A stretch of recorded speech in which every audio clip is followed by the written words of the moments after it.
Welcome to the Off the Shelf Podcast. Feels like a little bit since I've done that. Hello, I'm here again. Mel's back. And Sorry. how was the wedding? Oh, yeah, for any... Did you do a podcast last week? I did not do a podcast last week. Okay, well, for anyone who doesn't know, that's why we missed it, is because 1 week we didn't have time to do it. Was that it? Like, you did yours on your own? The 1 week I was gone at a wedding. Oh, like, I just know, like, one you did your own. Yeah, I did. I just did the update of stuff, stuff that's to come, basically. And then the next week, I was in Florida at my cousin's wedding. Yeah, how was the wedding? It was really nice. It was beautiful. Like, the locations were beautiful. I mean, I don't know if Eddie's ever gonna hear. Like, one day, if you're like a Patreon or something to us, you'll hear like the behind the scenes pre-show stuff. But I mentioned this. There wasn't a lot of dancing. I didn't drink enough. Yeah, it takes a lot to... Well, you have a fine line between, like, Mel's gone, like, can't remember anything drunk, and Mel's gonna dance drunk. I wasn't gone when we were in casino. It was while we were in casino, I got gone. There's a lot of weird shit that happens at that bar in the UK. It's a good place, though. If anybody's looking for a place in Guildford, go to casino. But anyways, wedding was nice? Yes, it was nice. How was yours? My wedding was it was actually a Jewish Orthodox wedding. I had to film it. I wasn't a part of it part of the ceremony or anything. I was just helping a friend of mine film the wedding. But it was like, if anybody doesn't know what Jewish Orthodox is, it's like the traditional Jewish that you're thinking, like the long black hair, like curled hair. Men on one side of the room for the ceremony, women on one side. Just think about this for the chapel, Mel. Interesting.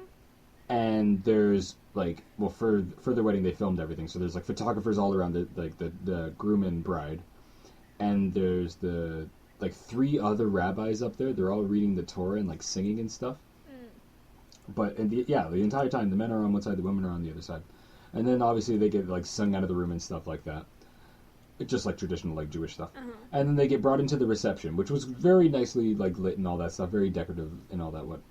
Very nice. And, but again, the one side of the room is cut off. There's a wall in the middle of the dance floor, a white, like, curtain. And the men are on one side and the women are on the other side. And I was just like, are you serious? I was like, not to be rude, but this is, like, I'm not, this is religion. I'm not going to touch this at all, obviously. They did their thing. I didn't front on it. I didn't, bring anything up, obviously. But I was just like, how do you do this in 2015? I'm surprised people do this in 2015. That they had the entire dance floor split, men on one side, women on one side. And that was the entire night, too. Like, not just, like, one part of the ceremony. This was until, like, 1, 2 a.m. Wow, that's a long party. Yeah. And the beginning of the ceremony, they start with this, like, Jewish dance. I can't remember what it's called. I think it's a Hava or something like that. But it's like the song. Like, da, da, na, na, na, na, na. You know that song? Yeah. And they're all circling around the bride and groom. I'm sorry if I butchered the name of that fucking dance. I'm sorry, people. But they all circle around the bride and groom, the men and the women on each side, and they pick the bride and the groom up, and it's just like this 45-minute long dance. Like, I was standing there with a camera, Mel, I thought I was going to pass out. It was just circling around, I was around the bride, and they were just dancing and just going, like, it was fucking insane. I've never been a part of a dance circle in my life, let alone a Jewish dance circle, but it was awesome and scary at the same time.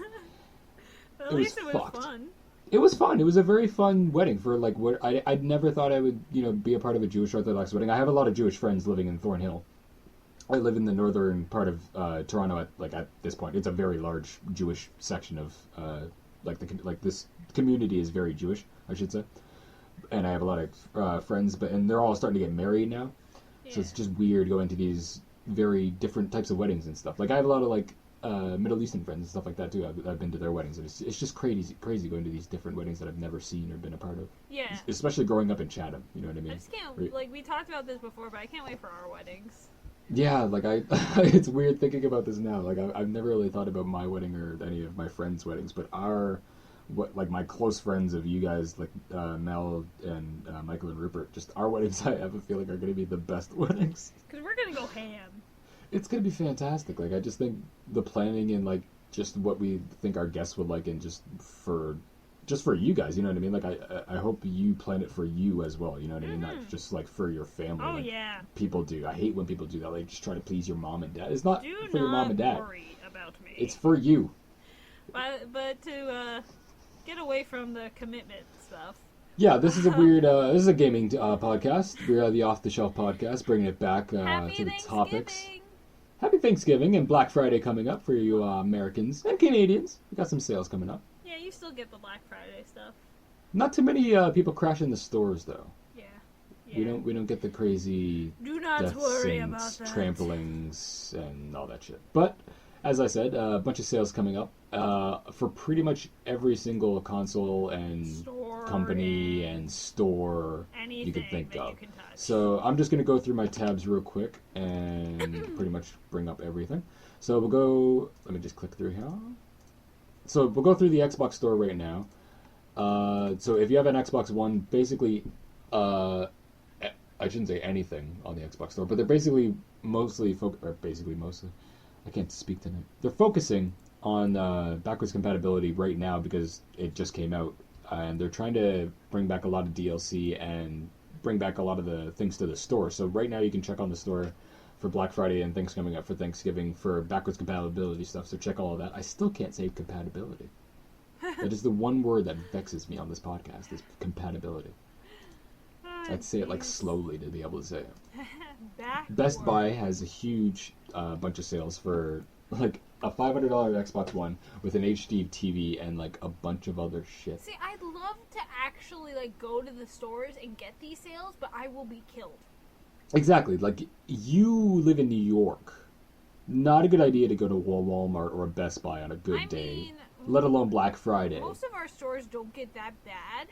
Like, and people are generally nice, but I don't even want to try. I would hope it's going to be like it's crazy at this point. Like over the years, it's a much better option.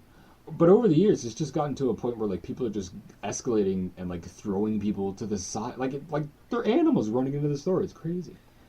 I just hate how sales. like people sit outside on Thanksgiving Day. One guy's already lining up now. Like one guy's already there. I think it was a couple of days ago. I think it was outside of like a Arizona Walmart or something like that, or an Apple store or something like that. Like 4 days to go, bro. I'm pretty sure it's because the iPad's coming out. I was like, why? It's huge anyways. Nobody wants it. You can be the first one in the store and the last one to get the thing. They're going to have a bunch anyways. Just pick it up that way. Whatever. Anyway. But anyways, bunch of bundles coming out for the Xbox as well. You can get a Star Wars Battlefront bundle, which is not Xbox. PS4. I want that. A 500 gigabyte Star Wars Battlefront bundle just for $349. So basically, like, they dropped the price $100 down from retail when it came out. And then gave you a game and I'm assuming a controller and like a headset and whatnot. I just want the game. Yeah, Battlefront looks great so far. A lot of people have been going back right now between Battlefront and what else just came, and Fallout, obviously. Mm-hmm. And like a lot of people are forgetting about Tomb Raider too. That also just came out. Same day as I haven't Battlefront. seen much of that, but It looks great. that's what I've seen. Looks beautiful. I haven't seen a lot of gameplay from it. Just like a couple of minutes from it. There's also an Xbox bundle. Sorry to go back to Xbox and PS4, but there's just a ton of shit for Black Friday. But Gears of War also has a bundle for $300, which is crazy to drop down an Xbox, which was $450 on retail, like when I bought the Xbox One when it came out, and now it's $300 and you get a Gears of War, and I'm pretty sure that one comes with the Kinect too. Ooh. Or it's either Kinect or the Rare Collection, which already had like. It's 30 games. You should try and buy a console, like, on Black Friday. I think I'm going to buy a console for Boxing Day. I was going to say, because, like, with our move, like, it'd be just so much easier to buy it on, like, one of the days where it's cheap. Oh, yeah, for sure. Especially up here, because we don't get, the crazy people going to the stores. Like I said, it's a lot easier. You know what I mean? I can hit up the stores that aren't really too accessed by the, old community around here. Any other Black Friday things? I'm trying to GameStop's got some stuff right now, so if you're a big online shopper, definitely check out the online sales for that. Basically, a lot of game sales, not too many console sales on the GameStop, just because they're more of a actual retail price. You know what I mean? So, like Bloodborne dropped down to $20. Until Dawn's $30. You can get the the God of War saga for $10. Like, what the fuck? Like, it's cheap as shit. Like the God of War saga is amazing altogether, and you can buy that all for $10. You know what I mean? Like, that's awesome. Wow. So, if you're interested in that, definitely check that out. And I'm assuming most people are like, they don't buy games for like the actual collection. You know what I mean anymore? Like the actual disc and whatnot. Most people go to the like data storage and the online way. So like if you have the space on your hard drive, it's just so simple. Just log onto your like PS4 or Xbox, buy all the games on there, and just save them on your hard drive. Yeah. Everything's going on sale. Just go crazy on the online shopping and skip all the crazy people running into the stores and tossing into the ground. But anyway,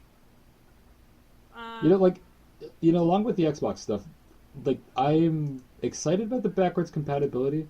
But now Sony's copying it, and I don't know how I feel about buying another game again.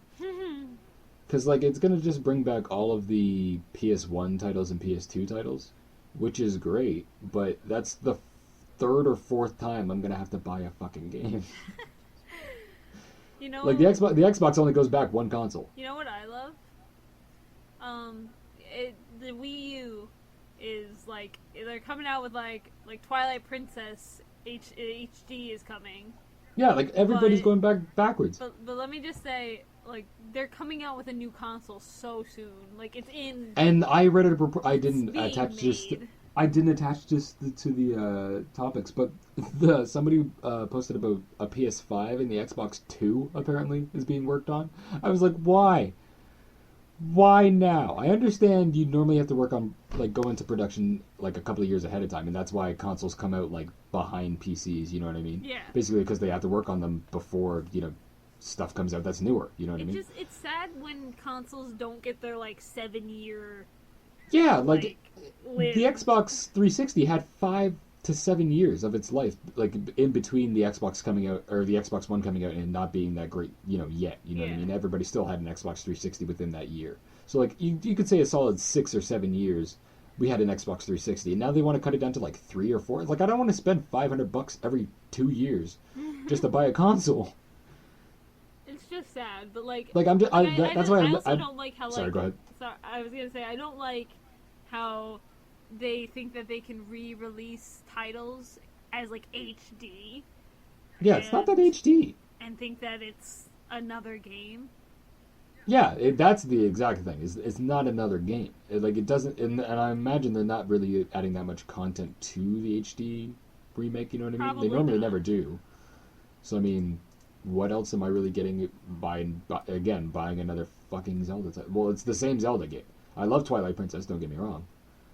But I'm not going to buy a $300 console just to play an HD game that I could just buy, on the Wii is like, how much is a Wii now? $60? Just go buy Twilight Princess for like 10? You know That's what I mean? I was saying. I was like, when the next console comes out, I'll buy the Wii U. Yeah, like everything's... Like, I'm not going to buy a Wii U now when it's their only console. No, yeah. Like, even Toys R Us has sales. Oh, yeah. Like, everybody has sales. Just go crazy. But yeah, there's a lot of stuff. A lot of stuff. But weirdly enough, coming to Xbox is Rocket League, which I love that. I didn't expect it, and I actually might play it just because I'd much rather play Rocket League on a console than PC for some reason. I don't know why, but that doesn't matter because even if you play on console, like I could plug PS4, a controller into PC. That's fine. PS4 people can play with PC people. Like, it goes through the same stuff. Like, I can play with PS4 people. But well, hopefully they do the same thing for... oh, yeah. Actually, they do mention that in the article here. I'm reading through it as I'm going here. But, yeah, hopefully they do that for Xbox. Recently, they actually came out with new DLC, and another is going to come out in December, where they added this thing called mutators. Mm-hmm. In a custom room, you can add different, like, effects. Like, you can have 100% gravity on with a really light ball, and it can go flying. You can have, like, a really tiny ball. So just, like, custom rooms now instead of, like, the default, like, maps. That's pretty cool. And they're just, like, adding, like, map. Different... They announced another DLC recently that's coming out in December as well. By the way, they're coming out with hockey. That's for interesting. Rocket League. Like, I'd play that. yeah, it's like hockey. I think I'd much rather play that than a bouncing ball, to be honest. Well, you can make it so the ball doesn't bounce. Me and my friends did that for a while, but the puck is probably still gonna like go up in the air. I'd be surprised.